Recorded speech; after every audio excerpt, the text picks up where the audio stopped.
இதுக்காக இந்த வீடியோ உங்களுக்கு முதுகெலும்புல எந்த பிரச்சனை இருந்தாலும் சரி, ஸ்பைன்ல டிஸ்க் பல்ஜ் இருக்கு, டிஸ்க் ப்ரொட்ரூஷன் இருக்கு, இல்ல எக்ஸ்ட்ரூஷன் இருக்கு, ஆன்லார் டியர் இருக்கு, ஆன்லார் ஃபிஷர் இருக்கு, இல்ல எனக்கு ஆன்டீரியோலிசிஸ் இருக்கு, ரெட்ரோலிசிஸ் இருக்கு அப்படின்னு என்ன ப்ராப்ளம் இருந்தாலும் சரி, நம்ம சன் ஹாஸ்பிட்டல் வாங்க. உங்களை கம்ப்ளீட்டா ஆபரேஷன் இல்லாம எந்த மெடிசன் இல்லாம சரி பண்ணி கொடுக்கறதுக்கு ஹெல்ப் பண்றோம். தேங்க்யூ.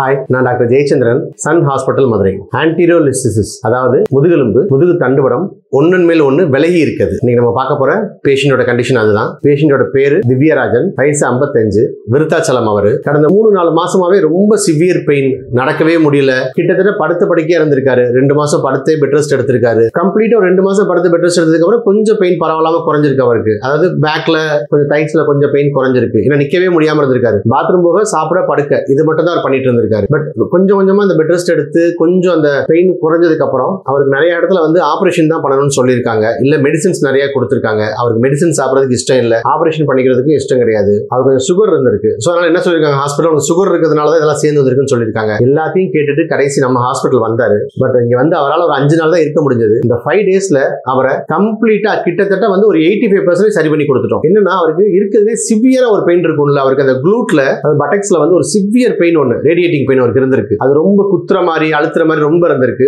அதை இங்க நாங்க சரி பண்ணி கொடுத்துட்டோம். பேக் பெயினுமே நல்லாவே குறைச்சு கொடுத்துட்டோம். வரும்பொழுது கொஞ்சம் நடக்கவே கஷ்டப்பட்டு வந்தாரு, போகும்போது இப்ப நல்லாவே நடந்து போற அளவுக்கு நல்லா மாத்தி கொடுத்துட்டோம். இப்போ பயங்கர ஹாப்பி. அவரு 5 டேஸ்ல இந்த அளவு ரிசல்ட் வந்திருக்குன்னு. அவருக்கு லீவ் இல்லாத காரணத்தினால அவரால் தொடர்ந்து ட்ரீட்மெண்ட் கண்டினியூ பண்ண முடியல. பட் நாங்க ஃபர்தரா ரீஹாப் எக்ஸசைசஸ், திருப்பி இது வராம இருக்கிறதுக்குரிய ஸ்ட்ரெச்சிங் அண்ட் ஸ்ட்ரென்தனிங் எல்லாமே டீச் பண்ணிருக்கோம். உங்களுக்கு முதுகெலும்புல எந்த பிரச்சனை இருந்தாலும் சரி, ஸ்பைன்ல டிஸ்க் பல்ஜ் இருக்கு, டிஸ்க் ப்ரொட்ரூஷன் இருக்கு, இல்ல எக்ஸ்ட்ரூஷன் இருக்கு, ஆன்லார் டியர் இருக்கு, ஆன்லார் ஃபிஷர் இருக்கு, இல்ல எனக்கு ஆன்டீரியோலிசிஸ் இருக்கு, ரெட்ரோலிசிஸ் இருக்கு அப்படின்னு என்ன ப்ராப்ளம் இருந்தாலும் சரி, நம்ம சன் ஹாஸ்பிட்டல் வாங்க. உங்களை கம்ப்ளீட்டா ஆபரேஷன் இல்லாம எந்த மெடிசன் இல்லாம சரி பண்ணி கொடுக்கறதுக்கு ஹெல்ப் பண்றோம். தேங்க்யூ. என்னுடைய பேரு திவ்யராஜன், ஊர் விருத்தாச்சலம், வயசு 55. ஆக்சுவலா போன வருஷம், அதாவது 2024 இந்த பெயின் ஸ்டார்ட் ஆனிச்சு, டிசம்பர் 26. ஆனா அதுக்கு முன்னாடி ஒரு 7 வருஷத்துக்கு முன்னாடி ஒரு சின்ன ஆக்சிடென்ட்ல பின்பக்கம் ஜெர்க் ஆயிடுச்சு. அதுலேருந்து வலி இருந்துகிட்டே இருந்தது. கீழே உட்கார்ந்து வேலை செஞ்சுட்டு எழுந்திரிச்சா அந்த வலி வரும். இப்போ எனக்கு அதை பத்தி ஒன்றும் பெருசா தெரியல. இப்போ 2024 டிசம்பர் 26, அதுல இருந்து ஒரு 3 நாள், ஒரு 23 அப்படி ஒரு சின்னதா வலி இருந்துகிட்டே இருந்தது. இப்ப நான் வெளிநாட்டுல இருக்கிறதுனால எனக்கு குளிர் சீசன், அப்ப அதனால ஏதோ குளிர்னால அப்படி வருது அப்படிங்கிற நினைச்சுக்கிட்டு இருந்தேன். அப்புறம் 26ஆம் தேதி ஒரு 40 கிலோ வெயிட் தூக்கிக்கிட்டு மேல ஏறும்போது ஒரு 20 ஸ்டெப் 10 ஸ்டெப் ஏறிட்டேன். அப்புறமே என்னால ஒண்ணும் பண்ண முடியல. கால் ரொம்ப டைட்டா ஆகிறப்ப தெரிஞ்சது. அடுத்த ஸ்டெப் எடுத்து வைக்கவே முடியல. இருந்தாலும் கீழே வந்தாலும் 10 ஸ்டெப், மேல வந்தாலும் 10 ஸ்டெப் மேலே ஏறிட்டேன்.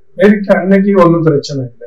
மறுநாள் காலையில ரொட்டீனா எல்லா வேலையும் பார்த்துட்டு ஒரு 1 ஹவர் அப்படியே போயிட்டு எக்ஸசைஸ் எல்லாம் செஞ்சுட்டு குளிச்சேன். அப்ப ஹீட் தண்ணியில குளிச்சுட்டு உட்கார்ந்தோட எழுந்திரிச்சு ஒன்றும் பண்ண முடியல. எழுந்திரிச்சு நிமிடவே முடியல. அப்புறம் நம்ம ஓனர்கிட்ட சொன்ன பிறகு அவங்க ஆஸ்பத்திரிக்கு அனுப்புனாங்க. ஹாஸ்பிட்டல்ல எக்ஸ்ரேலாம் எடுத்துட்டு அது குளிர்னாலதான் அப்படி இருக்கு அப்படிங்கிறப்ப சொல்லிட்டாங்க. சரி, ஒரு 2 நாள் வெயிட் பண்ணி பார்த்தேன். 2 நாளும் எனக்கு ஒன்றும் கிடைக்கல. அப்புறம் திருப்பி ஓனர்கிட்ட சொல்லும் போது அவங்க பிறகு ஒரு ஆஸ்பத்திரிக்கு அழைச்சிட்டு போயிட்டு பார்க்க சொன்னாங்க. அவங்க எம்ஆர்ஐ ஸ்கேன் எல்லாம் எடுத்து பார்த்துட்டு எனக்கு சுகர் கிட்டத்தட்ட ஒரு 25 வருஷமா இருக்கு. சுகரோட ஃபால்ட்டு, மற்றபடி டிஸ்க்ல ப்ராப்ளம் இருக்குது அப்படின்னு சொல்லிட்டு ஒரு 6 நாள் பிசியோதெரபி பண்ணணும். எனக்கு ஒன்றும் பெருசா தெரியல. பிசியோதெரபி ஒரு 1 ஹவர் தான் பிசியோதெரபி, ஆனா காசு ரொம்ப கூடுதலா இருக்குது. அப்புறம் ஒரு 1 வாரம் ரெஸ்ட் எடுத்தேன். ஓனர் சொன்னாங்க அது ஒன்றும் போகாது, அது அப்படியேதான் இருக்கும், கொஞ்சம் கொஞ்சமா தான் சரியாகும், வெயிட் பண்ண அப்படின்னாங்க. ஆனா எனக்கு வலி கூடுதலா போய்கிட்டே இருந்தது. என்னால நம்பவே முடியல. குளிச்சுக்கிட்டே தான் எல்லா இடத்துக்கும் போயிட்டு வந்துகிட்டு இருந்தேன். அதுல இருந்து இன்னொரு இடம், ஒரு இந்தியன் ஆஸ்பத்திரியில போயிட்டு ஒரு 6 நாள் பிசியோதெரபி எடுத்தேன். அதுவும் எனக்கு திருப்தி படல. வலிக்கெல்லாம் மாத்திரை கொடுத்தாங்க. நான் வலிக்கு மாத்திரை கொஞ்ச நாள் 1 மாசம் எடுத்துக்கிட்டேன். அப்புறம் நான் எடுக்கல. வலி பின்னாடி பாதிப்பு வரும், அதிகமா வலி மாத்திரைன்னு விட்டுட்டேன். அதுல இருந்து ஒரு 2 மாசம் 3 மாசம் இருந்தேன். ஓரளவுக்கு நான் நல்லா நடக்கிறது, கிட்டத்தட்ட ஒரு 1/2 கிலோமீட்டர் அளவுக்கு தான் நடப்பேன். ஆனா பின்னாடி வலி இருந்துகிட்டே தான் இருந்தது. வலி போகல, வலி இருந்துகிட்டே இருந்தது. நடந்தாலும் கொஞ்சம் தூரம் போகணும்னு பெருசு வலிக்கும், அப்படியே இருந்தது. அப்புறம் தான் அப்புறம் சாருக்கு ஃபோன் பண்ணி நான் முன்னாடியே வர்றதுக்கு முன்னாடியே கேட்டுக்கிட்டேன். என்னுடைய ஒய்ஃபும் வந்து கேட்டு விசாரிச்சுட்டு போயிருந்தாங்க. சாரும் சொல்லியிருந்தாங்க வாங்க பார்த்துருந்தாங்க. அதே கூட வந்து எனக்கு லீவு கொஞ்ச நாள் தான் கிடைச்சது. ஒரு 5 நாள் தான் இங்க இருந்து ட்ரீட்மெண்ட் எடுத்துக்கிட்டேன். 3 மாசம் இருந்த வழி போயிடுச்சு. 80-85 அளவுக்கு நான் கிளியரா இருக்கேன். ஓகே. உங்களோட பிரச்சனை என்ன சார்? நம்ம அதை சொல்லவே இல்லை. ஆக்சுவலா உங்களுக்கு முத என்ன பிரச்சனை? அதாவது முதுகுல எலும்பு விலகுச்சா இல்ல பேக் பெயின் வந்துச்சா? அதை பத்தி நம்ம சொல்லவே இல்லை.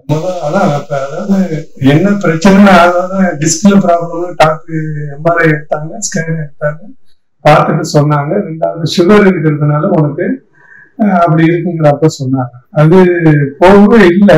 அவங்க பண்ணாங்க. அவங்க ஒரு 6 நாள் பண்ணாங்க. வலி எந்த மாதிரி இருக்கும்? நம்பவே முடியாது. அதாவது ஸ்டார்டிங்ல என்னால ஒரு 1.5 மாசம் நான் வந்து பெட்ல தான் இருந்தேன். ஒண்ணும் ஏந்திரிக்கலாம் இல்லை. லெட்டின் போவோம், சாப்பாடுலாம் ரூம்லயே கொண்டாந்து கொடுப்பாங்க. தட்டை கூட எடுத்து என்னால கழுவ முடியாது. அப்படிதான் பெயின் ரொம்ப கூடுதலா இருக்கு. அப்புறம் தொடை வந்து என்னால நிமிந்து படுக்க முடியாது, குப்பரைக்கே படுக்க முடியாது. அதுதான் முதல் ப்ராப்ளம்.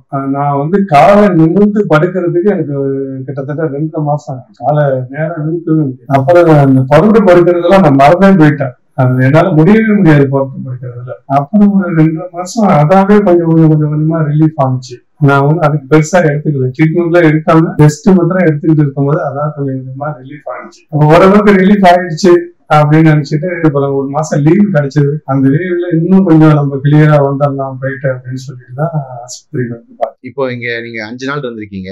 இந்த 5 நாள்ல உங்களுக்கு என்னென்ன மாதிரி ட்ரீட்மெண்ட் எல்லாம் கொடுத்தாங்க? எவ்வளவு நேரம் கொடுத்தாங்க? எப்படி இருந்துச்சு? இங்க வந்து இப்ப நான் வந்து வெளிநாட்டுல குவைத்துல பார்த்ததுல வந்து 1 hour தான் பார்ப்பாங்க. 1 hourல வந்து மிஷின் கேரட்லாம் கொடுப்பாங்க. ஒரு 1/2 hour கொடுப்பாங்க. அடுத்த ஐஸ் வைப்பாங்க. அப்படிதான். அது வந்து ஒரு திருப்தியா இல்ல. இது வந்து அப்படி கிடையாது. காலையில 9 மணில இருந்து அவங்க ரெகுலரா ரொட்டீனா மாத்தி நமக்கு பண்றாங்க. அது இல்லாம எனக்கு வந்து கிட்டத்தட்ட 3 மாசமா வந்து பின் சைடு இடுப்புக்கு கீழே ஒரு வலி. அது வந்து கடுமையான ஒரு வலி.